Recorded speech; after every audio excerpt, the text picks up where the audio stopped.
Güveriz senin içinde, güveriz sokaklarında, yaşarız senin evinde, yatarız senin döşende.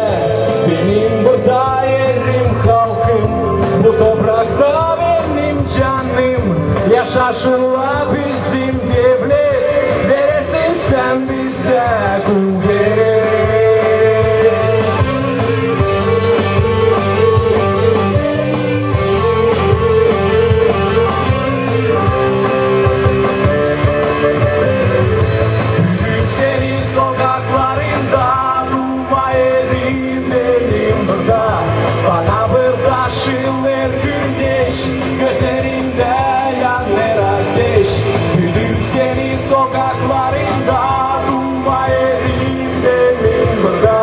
Şafet bana ana tarafı, yaşa Gagavuziyam beni.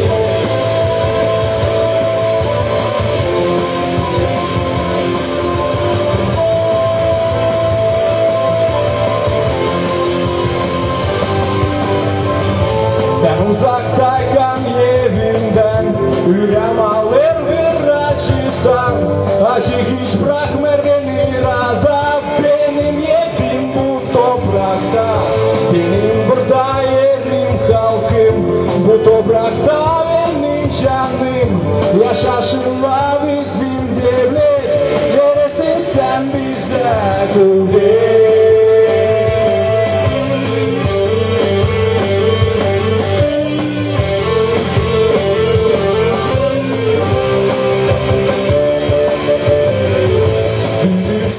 Sokaklarında durmayayım benim burada.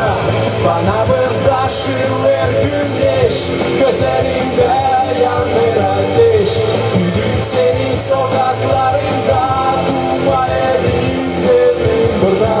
Şafet bana ana tarafı, yaşa Gagavuziyam beni.